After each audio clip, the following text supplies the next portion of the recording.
Tonight's topic is about Ayin Tova, a good eye, a positive eye. It is somewhat related to Midat HaChesed, the Midah of kindness. Even though we have already spoken about Midat HaNedivut, which is generosity, as you will see, Ayin Tova is a lot more encompassing. It covers many more areas. It includes looking at life, looking at things in a positive way, b'tzura chiyuvit. I want to begin by quoting the Mishnah that mentions this characteristic. In Pirkei Avot, Kol mi sheyesh bo shlosha dvarim halalu, whoever has the following three characteristics, hu mitalmidav shel Avraham Avinu, he belongs to the school of Avraham Avinu. Ushlosha dvarim acherim hu mitalmidav shel Bil'am harasha, and whoever has the opposite three characteristics belongs to the school or to the students of Bil'am harasha, Bil'am the wicked. What are the three characteristics that belong to the school of Avraham Avinu? Ayin Tova, a good eye, Ruach Nemucha, a humble spirit, Nefesh Shafala. A Nefesh Shafala is one who is content with whatever he has. Also a bit of humbleness involved, but much more concerning the desires. Nefesh Shafala means the one who does not desire a lot. He's content and happy with his lot. These are the three characteristics that belong to Avraham Avinu. The other ones, the opposite three, Ayin Ra'ah, a negative eye, an evil eye, Ruach Gevoah, an arrogant spirit, and a Nefesh Rehava, a very expansive spirit, one who covets a lot, desires everything for itself. That is Talmidav Shel Bil'am Harasha, that belongs to a totally opposite school of thought, the one that belongs to Bil'am. Talmidav Shel Avraham Avinu Ochlim Ba'olam Hazeh V'Nochalim Le'olam Haba. That's an additional important point that the Mishnah makes, is that don't think that those who follow the school of thought of Avraham Avinu will be left out in this world, will not be able to enjoy this world. On the contrary, their life will be much more fulfilling. They will have a happier life. In Olam Hazeh, this world will be much more enjoyable for them, and as a result of their conduct, they will also inherit Olam Haba. This particular midah that we call Ayin Tova, a good eye, a positive eye, is the exact opposite of jealousy, opposite of Tzarut Ayin, one who's a miser and does not like to share his wealth. It's also the opposite of an individual who's very obnoxious. He's always complaining, always grumpy, never happy, as we call it in Hebrew, nirgan or nirganut. Never content, even though we're trying to help him, he always has something negative to say. So a person who possesses an Ayin Tova, a good eye, is the exact opposite of that. He looks at things differently. He handles situations in a much different way. And obviously, he's happy for others. He's not jealous of them. Completely opposite individual of some of the midot that we've already mentioned in the past. I want to give you a quick definition of what Ayin Ra'ah is, which is the opposite of Ayin Tova. Ayin Ra'ah in English is called begrudging. Begrudging is a little bit different than the word envy or being jealous of. Even though they're pretty much synonymous, and to begrudge means to envy the possession or enjoyment of somebody, that somebody has something that you very much would like to have for yourself, or to wish ill, and that's the one I'd like to emphasize. Someone who is not happy that somebody else just bought himself a new car, a new house, and so forth. He wishes them ill. He resents it. Or the word begrudge is also used when you give something unwillingly. You're not happy about it, but you have to spend the money. You have no choice. You're giving it in a begrudging way. All of this is pretty much a definition of an Ayin Ra'ah, of a negative eye, looking at things negatively, not being happy with his situation. Regular or pure envy or jealousy is when somebody wants to have what the other individual has. He has it, I'd like to have it for myself too. To begrudge or not to be happy for someone is a lot worse. It's because even though you have it, you already have what he has, you're not happy that he has what he has. You actually would want him not to have what he just got, even though you have it. That's a worse midah. That is a terrible midah. People who begrudge, who are not happy for others. Whereas an ayin tovah sees things completely different. He's happy for people. He actually can share in their simcha, not being envious, and actually wishes them the best in a sincere way, from the bottom of his heart. He really means what he says. He has an ayin tovah, he has a positive eye, a good eye towards people and towards the situations around him. In order to develop this midah, obviously, in order for this midah to be strong in one, it requires a background of all sorts of other fundamental midot. It is impossible for one to have a good eye unless the background, unless the midot in him in general are good. There need to be other good midot abounding in this individual for there to be also ayin tovah. For example, with Avraham Avinu that we mentioned before, that he has an ayin tovah, a ruach nemucha, and a nefesh shefala, these are the midot the commentaries explain, shematzmichot et midat chesed. These three characteristics that Avraham Avinu had enabled him to become a kind person, a bal chesed. He had guests over all the time. He actually wanted this. He enjoyed it. In order to be on that level, on that madriga of actually wanting this, pursuing this, you're not doing this because you have to do it. Remember, a true bal chesed is a rodef chesed. He wants to pursue it. He's always looking for opportunities to do chesed. For an individual to truly be a kind person, it's not enough that he does acts of kindness. He actually wants it. He looks for every opportunity to help. So in order to bring this about, in order to reach this level, there has to be other midot that act in the background, shematzmichot, that bring about this midah of chesed. In the same way, to bring about ayin tovah, the other midot that need to be there would be, some of them at least, would be simcha. Person needs to be an individual who is happy, not depressed, not sad on a regular basis, one who is content with what he has and therefore he's not jealous, he's kind-hearted, he has bitachon b'Hashem. In other words, he has trust in Hashem that whatever is meant to happen is going to happen, whatever is coming to him he will get, and therefore he doesn't have to go and take from others what is not coming to him. He would need to be somewhat humble, because life has many challenges, all kinds of situations that really challenge us. And there are many struggles and many obstacles. And that is where you see the individual, whether he shines or not. That's where you see his midot. That is where you get to know an individual. You cannot get to know someone just from one encounter, from one date, from one sitting with him. You actually have to see him or her in a variety of situations where you can get some sort of idea of this individual, who they are, how strong are they, or how weak they are, what are their strengths and their weaknesses. So obviously, in order for ayin tovah to be very strong in an individual, we would have had to see other midot, other beautiful midot in this individual as well. Otherwise, this is such a strong midah, to have an ayin tovah, a positive eye, that it's not something so easily learnt or adapted. You actually have to have worked on other midot to come to this. Because it's possible to occasionally look at someone in a nice way, treat him fairly, and so forth. But to have this midah, we're talking about having it at all times, displaying it under different kinds of circumstances. That is the true midah of an individual. It's not that he once in a while does something good or something nice, because it's a mitzvah. Perhaps he feels it's an obligation.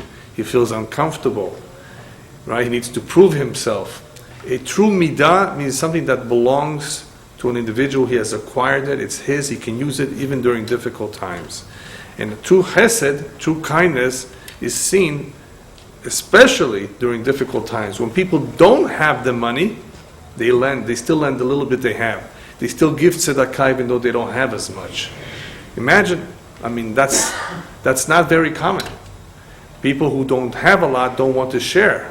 They're thinking of themselves. And this is natural. This is very, very natural. This is one's instinct, telling him, protect yourself. And you should protect yourself. But one who is nevertheless very, very strong in Hesed, he cannot think of not sharing what he has with others. Sharing his money, sharing his time, doing whatever he can to help another individual.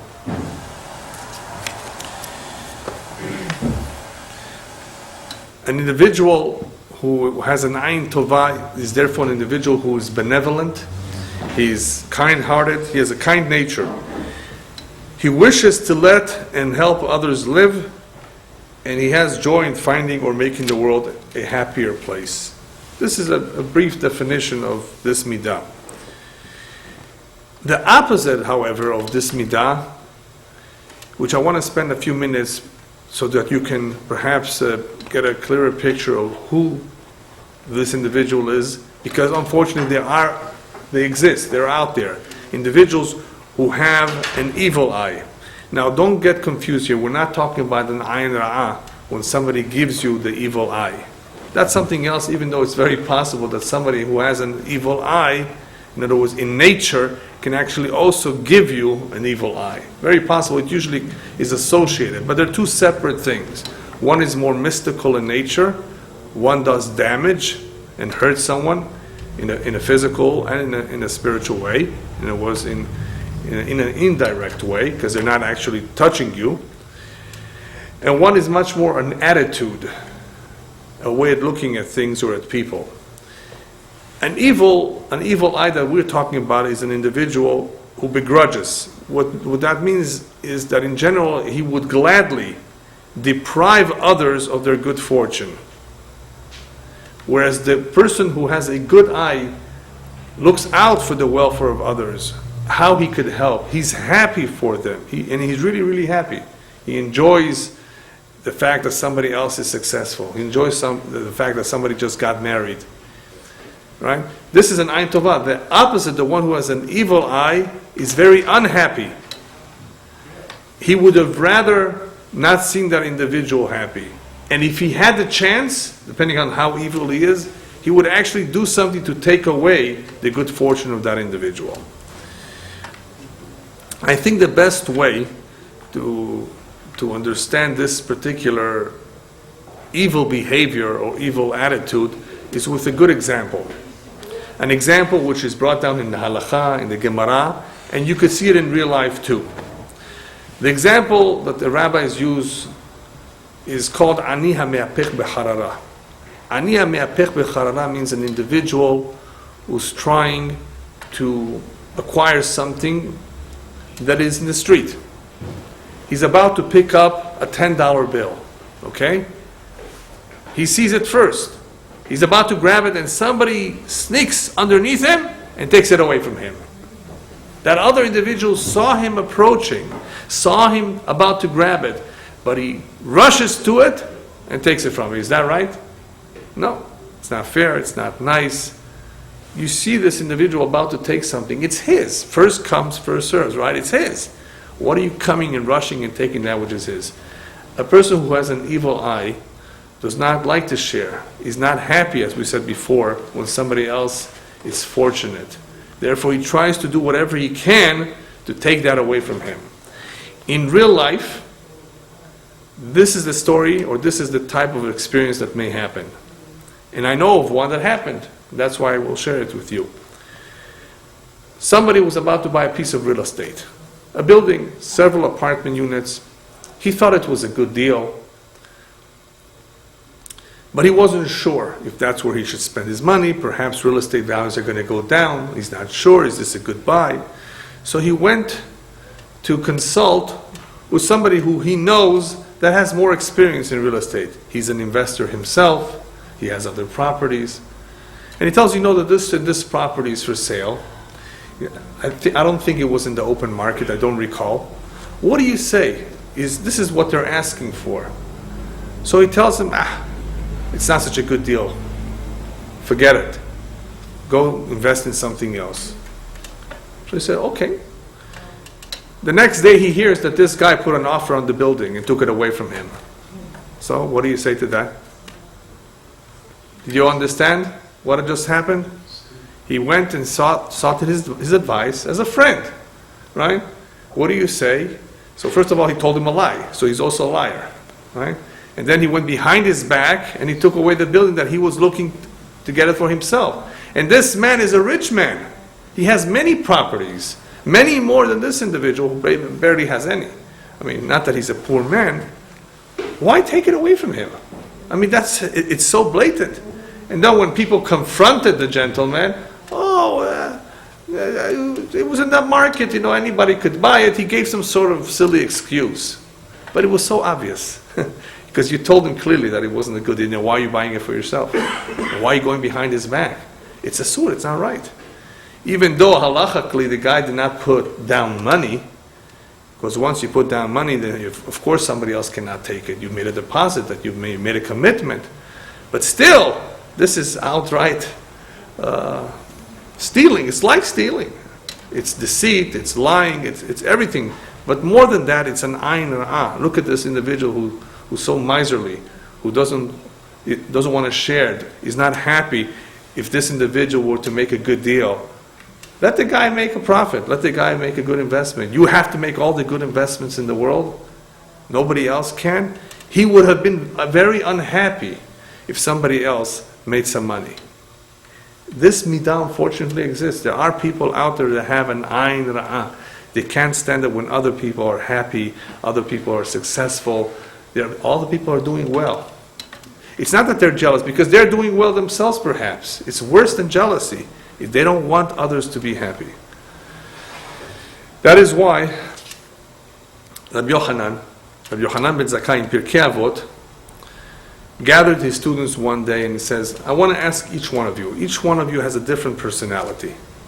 Each one of you has some strength.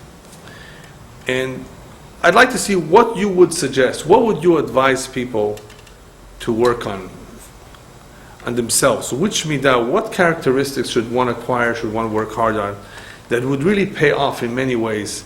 He would be happier, more content in life in general, better marriage, better relationship with people. Which midah would you say from your experience is the one that he should spend the most time, the most effort? After all, we can't do everything.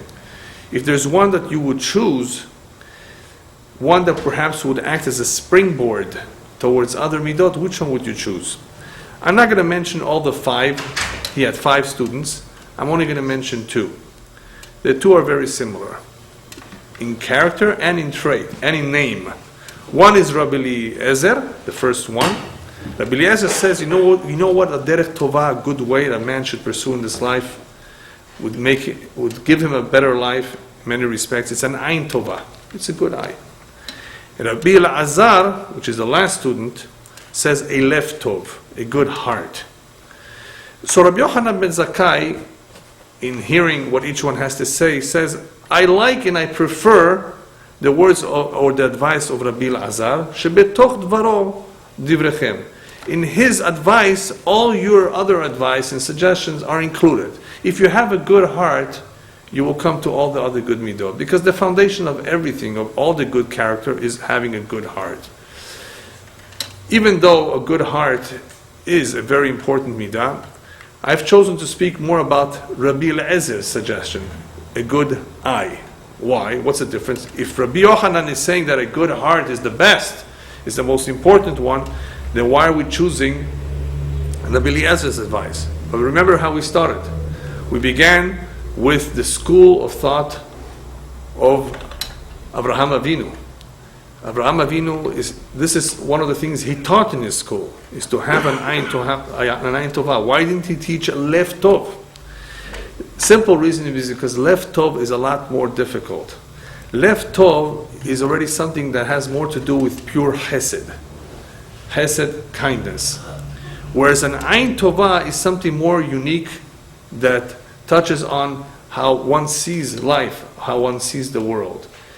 A lev tov requires certain actions, certain deeds. An ayin tovah does not necessarily always require deeds. It's how a person looks at life, how he views it, other people. So it's a little bit different. So this midah of Rabbi Eliezer, the ayin tovah, is also a very important midah. Lev tov, a good heart, is very important, but it's somewhat different. We're speaking about ayin tovah. So therefore, Rabbi Eliezer recommends that this is something that we should put a tremendous amount of effort on.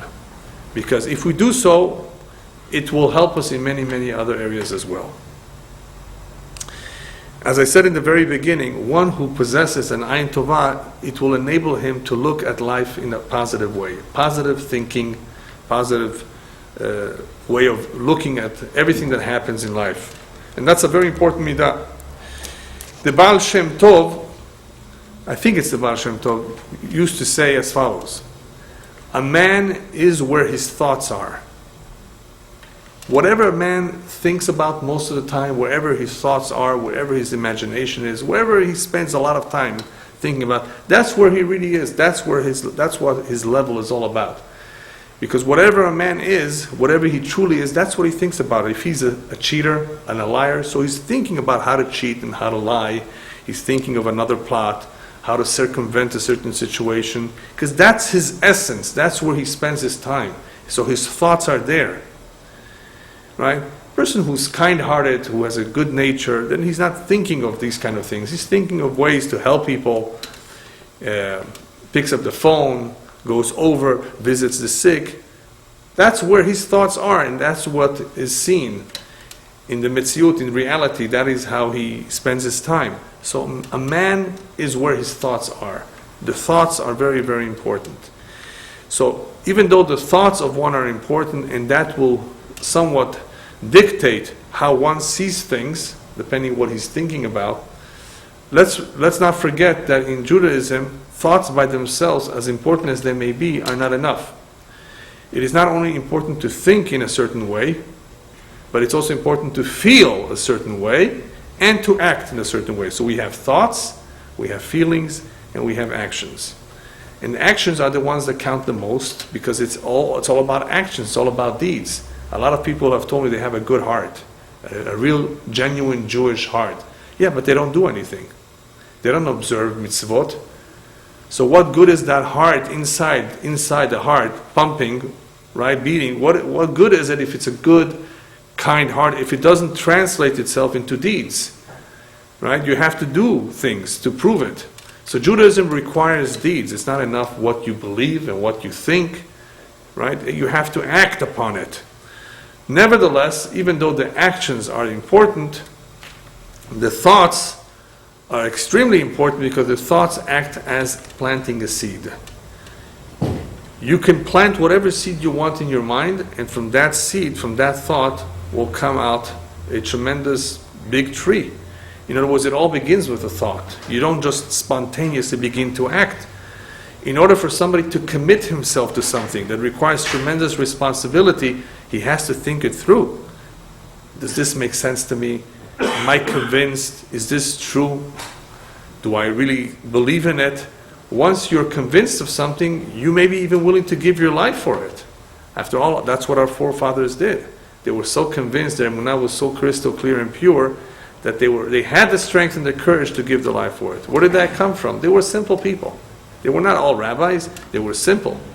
Nevertheless, the conviction was there. So it all depends on what the thought, what the mind tells an individual. The Sefer HaChinuch says, however, when it comes to feeling in a certain way, how do you produce the feeling? How do you produce these beautiful feelings that we're talking about? Kind-hearted, being generous. These are feelings too. They're not just thoughts. If there's a genuine feeling, it does not come about by itself. Where does it come from? So the Sefer HaChinuch says, what the mitzvot, all the mitzvot, the commandments have in common, is that she'achrei ha'pe'ulot nimshachot ha'levavot.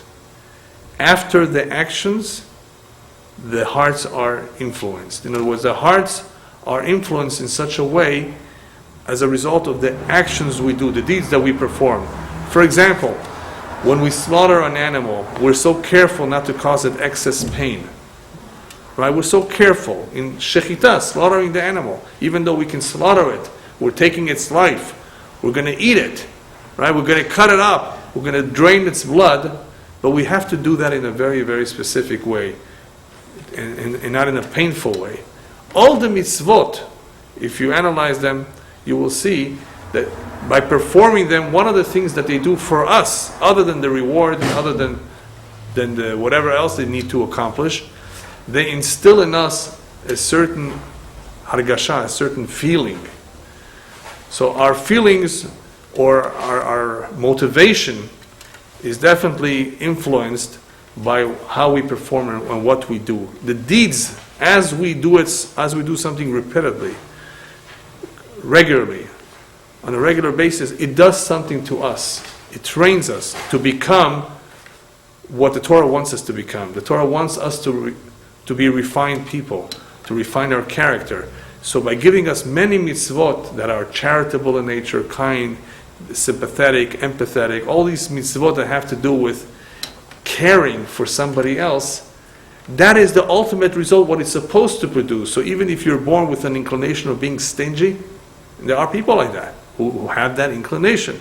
But by training one to do the mitzvot, hopefully, if he does it, it will enable him to have an easier time to be a giver, not a taker. Some people are just into taking. They don't want to give. So by way of the mitzvot, the Torah will train him to become more of a giver, to be understanding of others, that this is not only about for you, life is also about others. So the Torah is training our minds and imbuing in our heart certain feelings and certain ideas that the Torah wants us to have. And once we have it, we look at life differently, we live differently, we conduct ourselves differently, whether it's in business, whether it's marriage, whether it's anything, as a result of performing certain mitzvot. Now, even if we don't always understand the full extent of what this mitzvah is all about. What's the logic of sending off the mother bird? It's a hook. It's a decree. There's no logic to it. Sending off the mother bird. The mitzvah of taking the chicks or the eggs, sending off the mother bird. You see a pigeon somewhere in the street, you send her off. What's this? Shabbat is easy. It's a day of rest. I wish every day was a day of rest, right? Why not? Half a day, right? Half a day of rest. No. So Baruch Hashem, we have one day a week, Shabbat. So we can understand that, we can relate to that. It's to rest, it's to spend time with the family, to spend time with God. It makes some sense. Kabed et avicha v'timecha, honoring your parents makes some sense. There's a lot of mitzvot that are logical, that are common sense, but then there are those that we don't understand. What about the sacrifices? During the time we had a temple, to bring a sacrifice, what did the poor animal do? That we sacrifice it on the altar of the Mizbeach. But when we learn Torah, especially when we learn the deeper levels of Torah, like the Kabbalah, then we come to understand a little bit more of what this does to us, what this does to the world.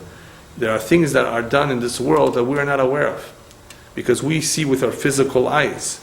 But there's a whole spiritual layer, a whole spiritual realm where things occur which we do not see. We cannot observe everything. But it's through our actions, the Kabbalah says, that we're able to bring about all kinds of things in this world on a spiritual level. And as a result of doing them, they also do something for us. So in this way, this is the only way where an individual who by nature is not kind-hearted, who does not have a good eye or a positive way of thinking, who tends to be more depressed and sad and envious or lazy and stingy, all the midot that we've spoken about, or angry, right? Or just very much loves to eat. All these individuals, everyone with his weakness, by learning about these characteristics, by learning the Torah, by observing the mitzvot, he can actually gain a lot.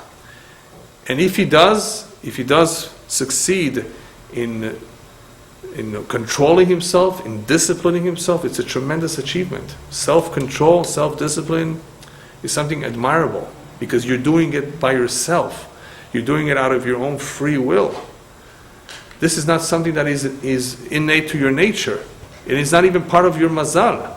Your mazal will dictate how much money you will make, how long you will live. Your mazal will not dictate whether you will control yourself, control your anger, and so forth. That is your own choice. So people are going to be judged by their choices they've made, not choices of where they invested their money. That's all mazal. Choices of whether they wanted to have a good marriage or not, choices of whether they were honest in their business dealings, choice of whether they conducted themselves properly with people. That is where man stands out.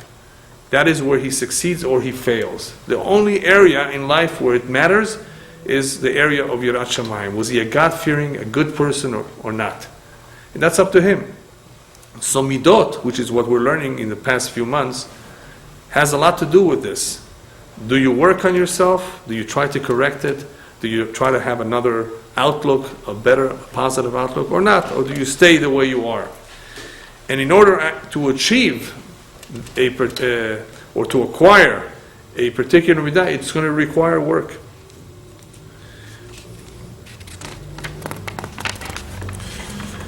An individual who is strong in this area, in the area of a good eye, will definitely display much more optimism, enthusiasm. He will be more acceptable of change. This individual will most likely be more friendly than your average, self-giving of himself, hardworking, grateful, cheerful, and he has what it takes to encourage others as well. Look at this midah, look at the byproducts as I call them, of this one midah called Ayin Tovah. He's a much happier person, he's a much more cheerful person, he's more optimistic, he's friendly, he's grateful, he's hardworking. So many good midot, so many good characteristics as a result of this one called Ayin Tovah, a good eye. However, one of my favorite byproducts, which I very much like to speak about, that comes out as a result of being strong in the area of Ayin Tovah is called Ladun Lechav Zechut. Ladun Lechav Zechut means to give people the benefit of the doubt, to judge people favorably. This midah of Ayin Tovah, when a person sees things in a favorable way, in a good way, in a positive way, it helps him understand people. It helps him give people the benefit of the doubt. I want to quote to you what is brought down in Sefer Orchot Tzadikim. In speaking about humbleness, he brings down a mashal, I don't know if it's a true story or not, I think it is, of an individual who always gave people the benefit of the doubt. Now, the question that was asked of him was, how did you succeed in life to get along with everyone? How did you succeed in life that everybody always has something good to say about you, that you were so well accepted? What is it that you did? He says, well, it's very simple. And I'm going to quote to you more or less what he says. He says, everyone that I came in touch with in my life, I always saw something about him that was better than me. For example, if he was more knowledgeable than myself, then I said he must be more God-fearing than me, because he knows more. And if he was not as smart and not as knowledgeable as I was, then I figured that he probably does not commit as many sins as I do. And those that he did, he does them unintentionally, and I do them intentionally, because he's not as knowledgeable. So whatever he did wrong, mistakes that he made, it's not his fault. He doesn't know. If I'm older than him, then I figured that his sins are fewer than mine. And if he was older than me, I figured that his merits, his zechuyot, are greater than mine. If he was a wealthy man that I met, wealthier than myself, I figured he must have done a lot more charity than me. And if he was poorer than me, I figured that he must be a lot humbler than me, and therefore a lot better than myself. This is the way he looked at everyone. He was always able to see in what way that other individual was better than him. And that is why he got along with everyone. Everybody always had something good to say about him. And he was a very successful individual. I found something interesting in the name of Abraham Lincoln. You know, Abraham Lincoln was not only the President of the United States, number 16, he was also a very interesting individual. There's a lot of interesting things that he has said, remarks. He obviously had a very, I think, good nature in many, many ways. And this is one of the things he says. I don't like that man. I must therefore get to know him better. I want you to think about this because you may not catch it at the first moment. I don't like that man. I must get to know him better. Do you all understand what he's trying to say here? Basically, once I get to know him better, maybe, or for sure, I will definitely see something good in him. And I will not have a reason not to like him. When we don't like someone, perhaps it's time to get to know him better. I think this is very, very special.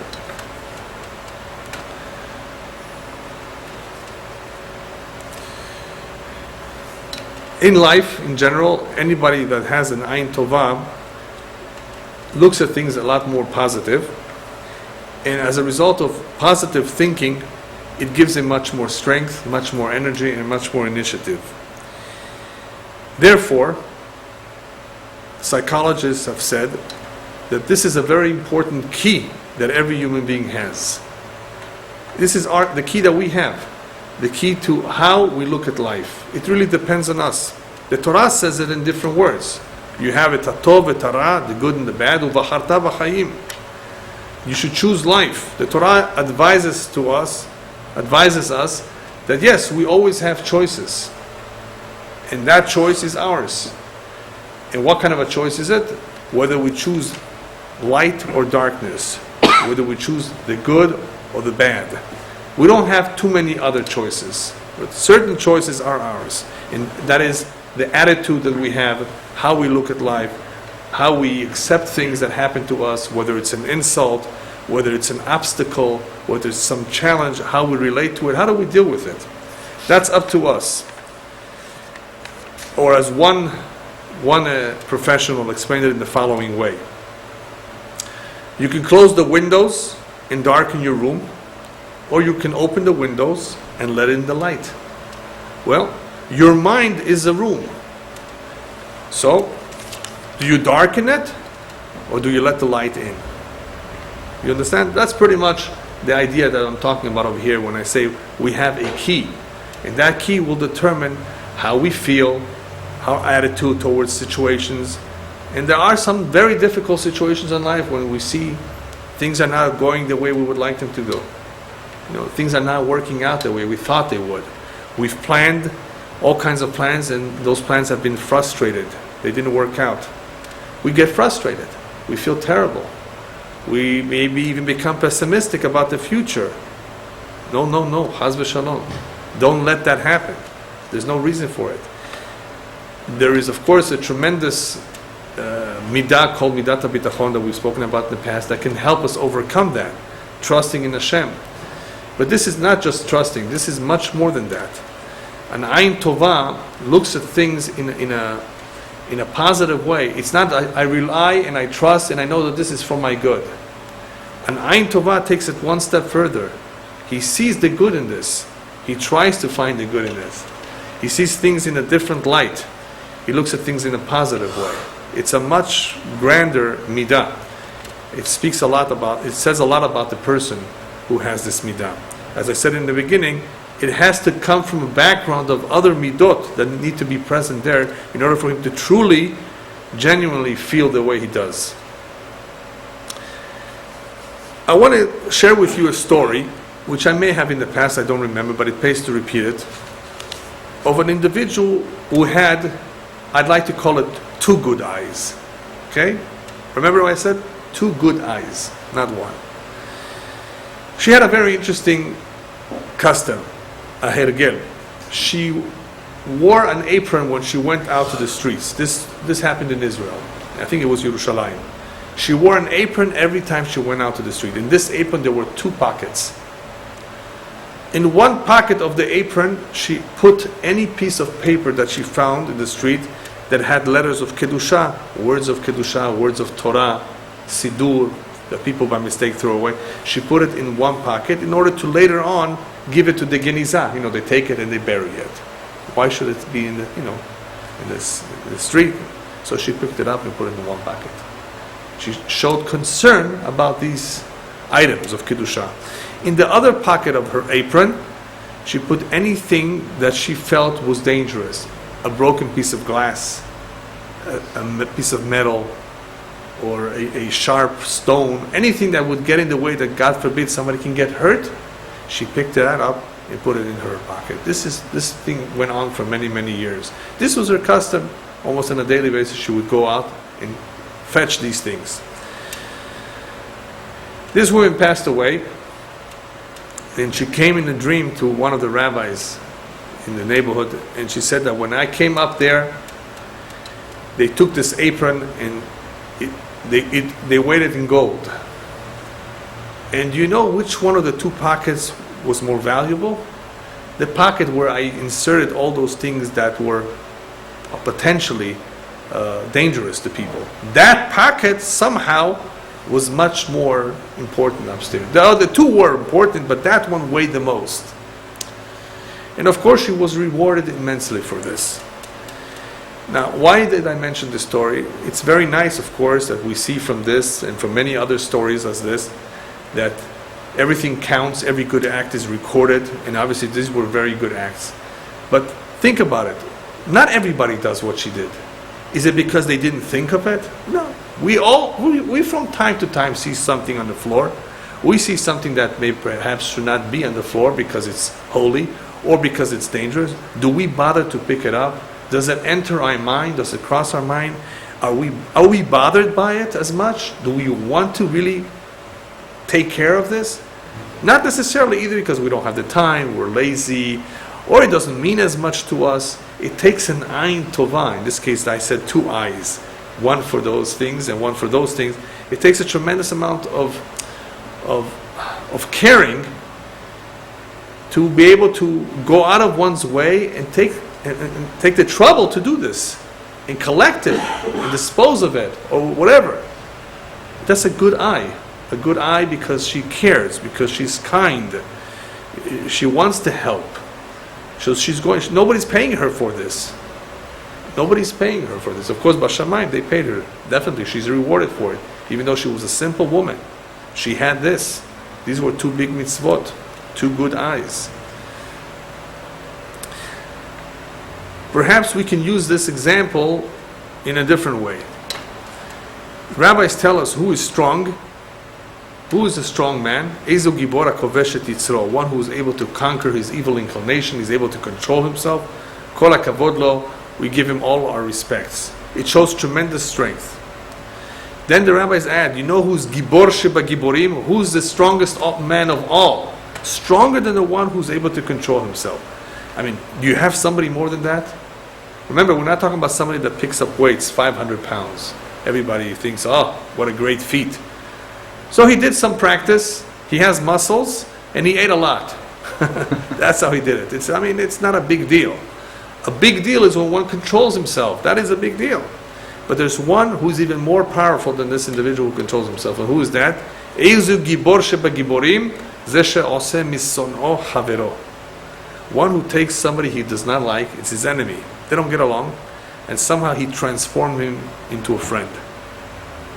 It takes a lot of guts to do that because you don't like someone. You'd rather not see him. You don't want to speak to him. You don't want to have anything to do with him. You say, well, I'm not going to allow that to control me. I'm not going to allow something like this in my life. I'm going to actually do something to change that individual's mind. I'm going to do something. We may not be buddies, but I'm going to somehow change the way he feels towards me and the way I feel towards him. Something. I will do something. I'm going to invite him for dinner, take him out, buy him a gift, and he, of course, will be shocked, And as a result of that, the ice will be broken, it will be melted, right? The partitions will come down, and they will be able to have a better relationship. You know how much it takes to do that? It's not easy. But it's possible. I think it is told by Aharon. Aharon HaKohen, the brother of Moshe, he was known for making peace amongst people. Now, how did he achieve this? How did he make peace amongst people? Imagine bitter enemies. How do you make peace? He went to, let's say we're dealing with two individuals, Reuven and Shimon. He went over to Shimon. Shimon, Reuven feels so terrible that he hurt your feelings, that he did what he did. He's so sorry. Reuven never told him to say that. He on his own said that. Reuven feels terrible. He's so upset at himself that he hurt your feelings, that he did what he did. And Shimon says, really? He says, yes, you should see him. He feels so bad, he's in pain, he's distressed. Oh, wow. He says, I also, feel bad, I wish it didn't happen. He goes back to Reuven and he tells Reuven, Shimon feels terrible. He's so upset at himself. He can't believe it that it happened, And even though those were not the true feelings of the two, when those two met at the street, they hugged each other. Aaron caused people who had so much animosity towards each other to somehow come together. He was able to find whatever it was that allowed people to save face and to regret what they did and to change their mind. That's all that happened here. They changed their mind. How do you change someone's mind? Right? You get him to realize that what he did was wrong. And in this case, since it was a fight with someone else, you get him to think that the other one is remorseful. It happened with him. In other words, he's the one that started. He's the one that feels bad. And that way, his ego wasn't hurt, and he, of course, felt sorry too. And that is how they made peace. This is the way it works with husband and wife. This is the way it works with friends who've had issues between themselves. Sometimes it's very difficult for the two of them or for one of them to actually break the ice. But if you do it, if you really are remorseful, if you really feel bad, you say, I'm sorry, and you do it with all your heart, and you're willing to prove it and to make a change, then there's no reason in the world that things cannot turn around. I believe, honestly, sincerely believe, that 99% of divorces can be stopped if people would really follow this path of reconciliation. If they really got themselves to face, we made mistakes, we're both wrong, we both made mistakes, but we can fix it. There are some situations that are very, very bad because they hurt each other so bad that how do you bring back the feelings? They're lost completely. But if they're not lost completely, if the two feel a little bit towards each other, everything is possible. Just be sincere, be truthful. Look at life in a different way. Not that you were hurt. Perhaps how terrible it is that I actually hurt that other individual. So you're not looking anymore at yourself. Now that you're switching the focus to the victim, to the other person. Then, of course, if that's the way you feel towards the other person, then maybe it will be easier for you to make amends. So I gave you this example of Eizu Gibor Sheba Giborim Haosem Misono Chavero, whoever makes from his enemy a friend. The same is, you can use this idea with transforming an Ain Ra'ah to an Ain Tova. If a person was begrudging, not being happy, or as we say it in Hebrew, Uloya mefargen lo. It was difficult for him lefargen, to feel happy for someone else. You can transform that into an Ain Tova, but it takes a lot of work. It is possible, but it's like converting or transforming an enemy to a friend. You have to look at things differently. That's what it requires. It requires a different way of thinking. As I always do, I leave towards the end some tips. What are some good tips that can help us develop a good eye, a kind heart, a caring heart towards other people? One that I find from experience that could be very, very helpful is you're going in the street, you're driving, and you have the right of way.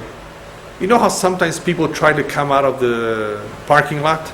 They try to get in? You can say to yourself, well, let him wait, right? You're in a hurry anyway. It's Erev Shabbat.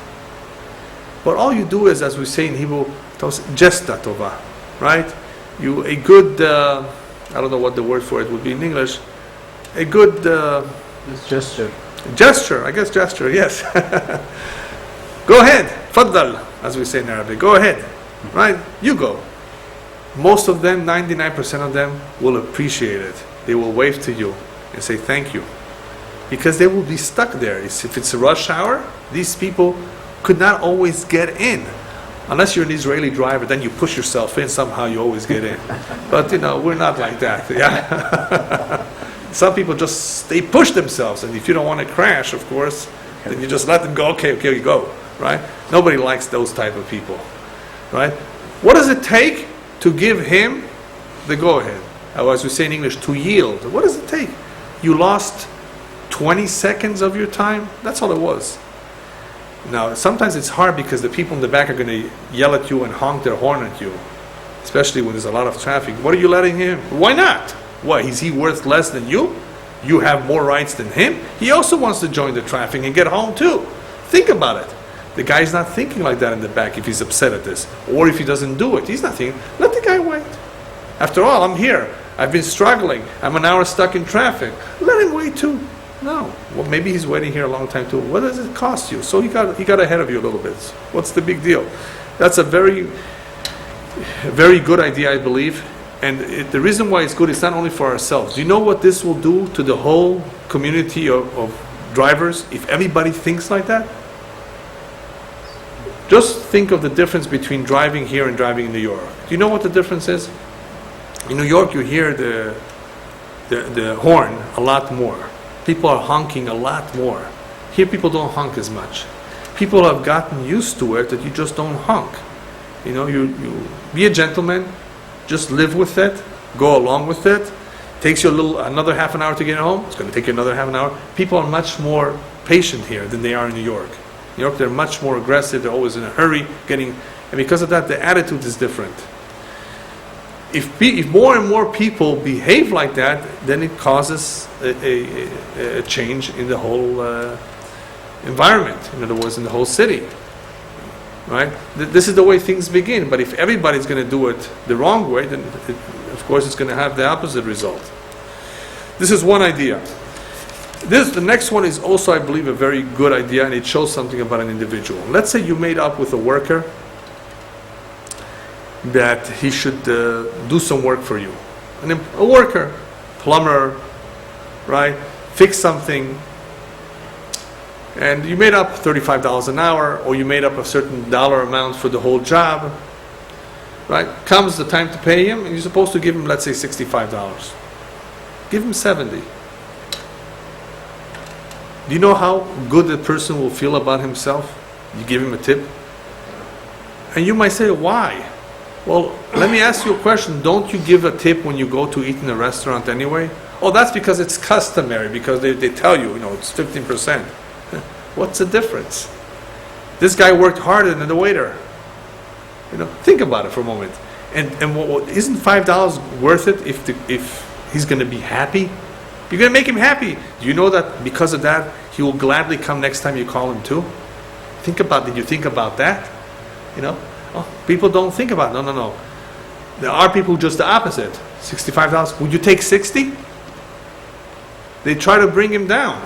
Why bring him down? Let the guy make a profit. Let the guy make some money. He has bills to pay too.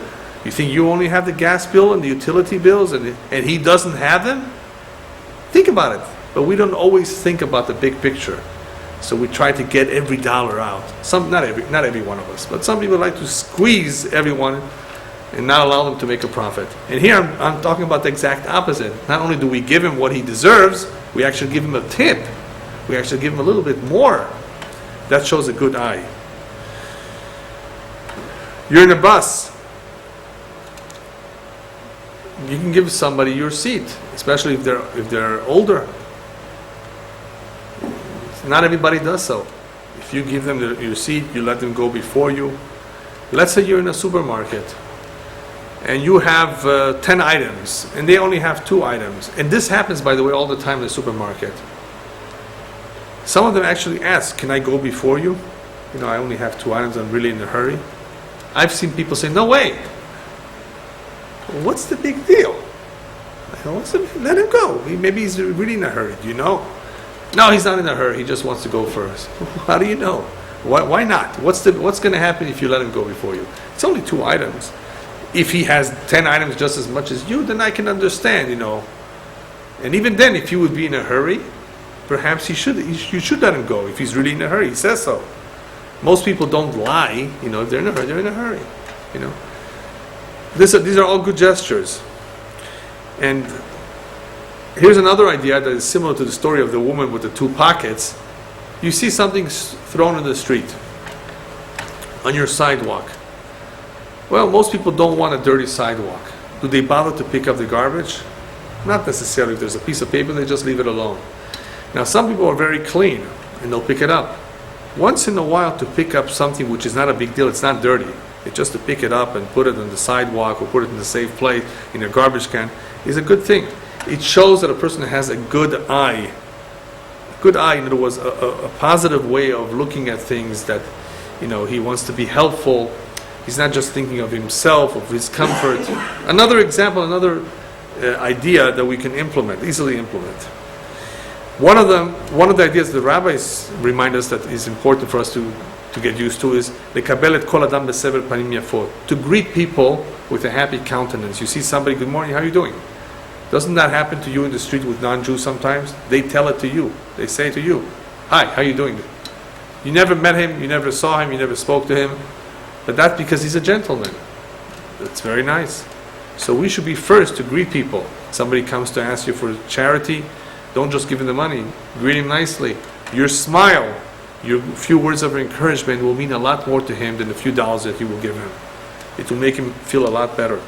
So be nice when you greet people, smile to them. When it comes to marriage, there's also 3 ideas that can be very, very helpful in developing or strengthening a positive or a good eye. And that is, be careful to say yes more often than you say no. In marriages, there are times we say no. And there will be some times we say yes. Just make sure you say yes more often than you say no. This will show that you have a good, positive eye. If you say no all the time, it doesn't mean too good. So be careful that you say yes more than you say no. Listening well is a very good characteristic. It shows that you care, you listen.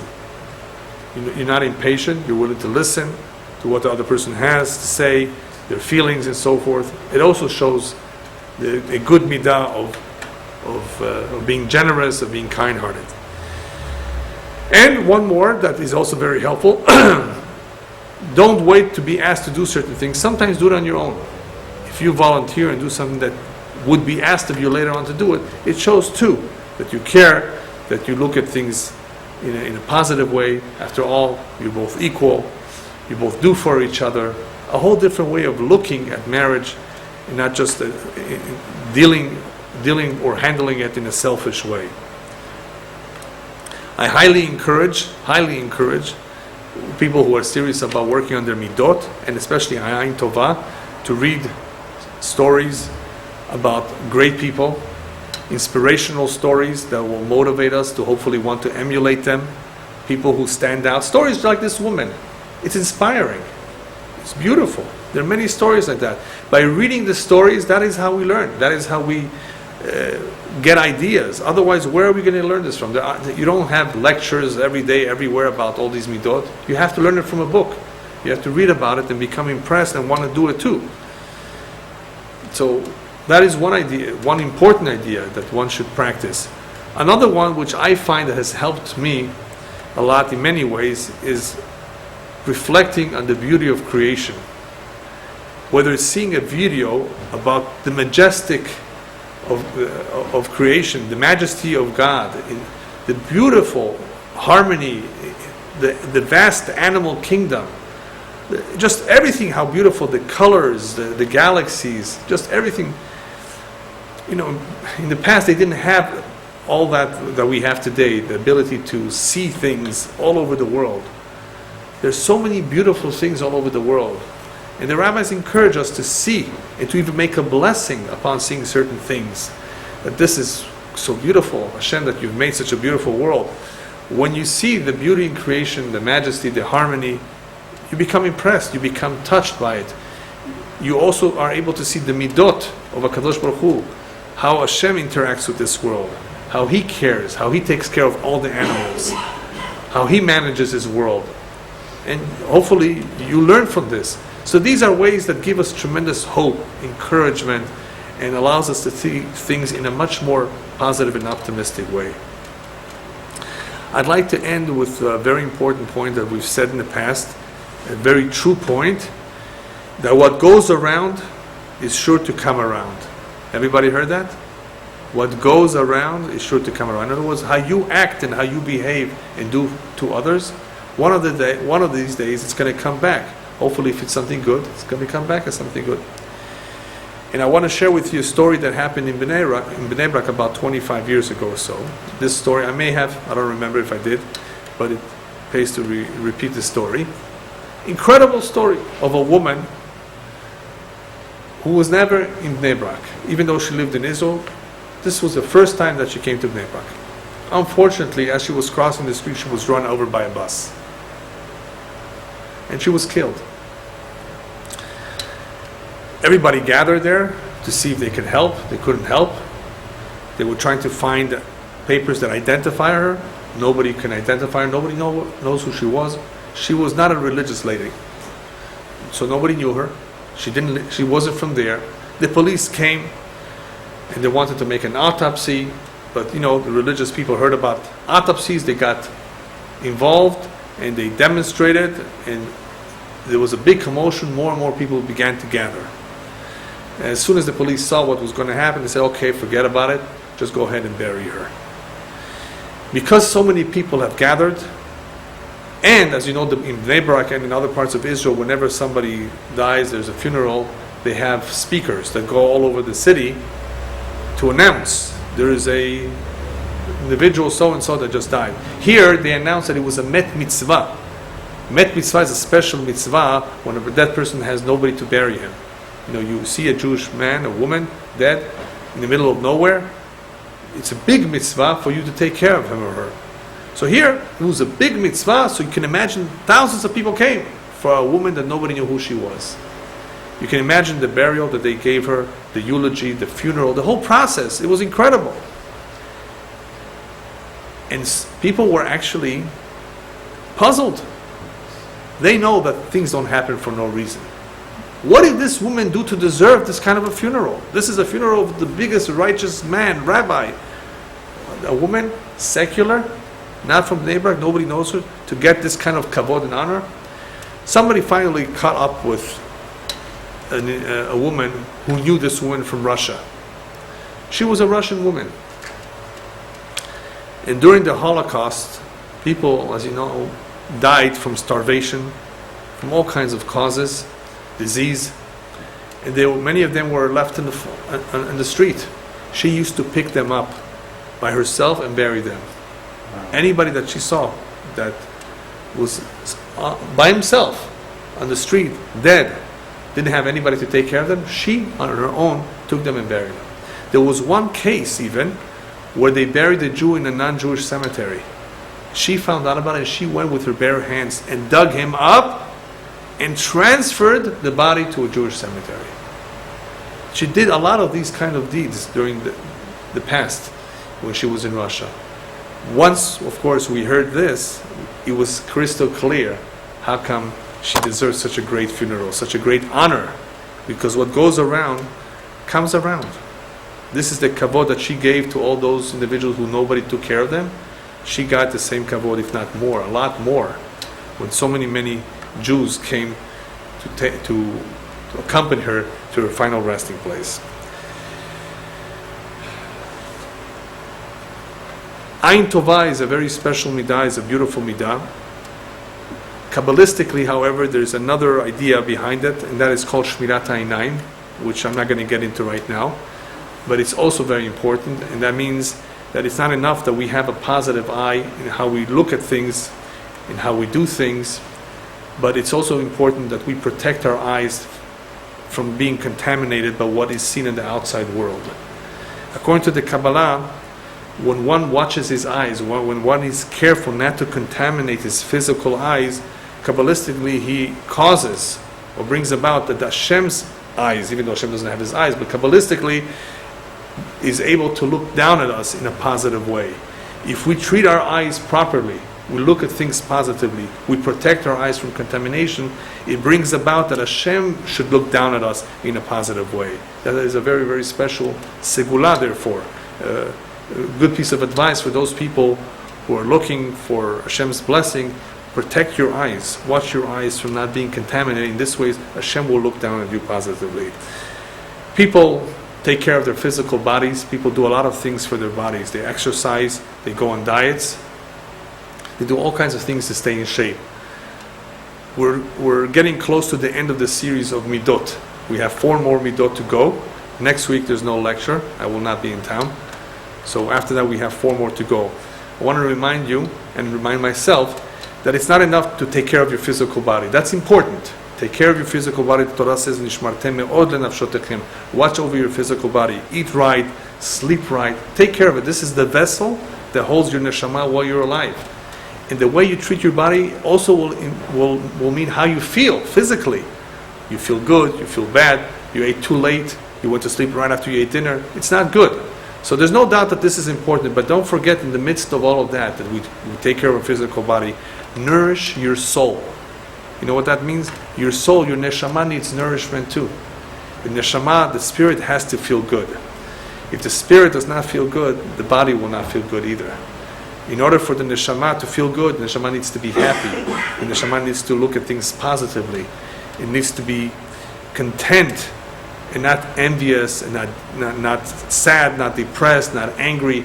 The spirit has to be nourished. The only way to nourish the spirit properly is through classes of Torah. For the men, it means setting aside some time for learning Sifrei Musar, books of Musar, moral Jewish ethics, things that remind us of our duty, of our purpose in life. This is what nourishes our soul. This is what makes us happier too. When we read the Torah, when we read the Chumash, when we read the Midrash, we all of a sudden forget about everything, all the things that disturb us. If we don't learn it, it's chaval. It's to be shakua, to be so immersed in all our troubles, our fears, our worries, for nothing. When it's meaningless, it's nothing, it's nonsense. But in order to convince ourselves that it's nonsense, that there's other more important things in life, we need to change our focus. We need to look at things in a positive way with a good eye. That can only come about if we learn about it. And we remind ourselves and we review it and repeat it time after time. In this way we will stay in shape, not only physically, but spiritually as well. Thank you.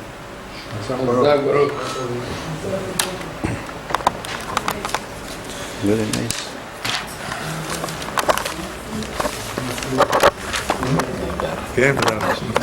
So next week I won't be here. I'll see you 2 weeks from now. Zat Hashem. Okay? 2 weeks.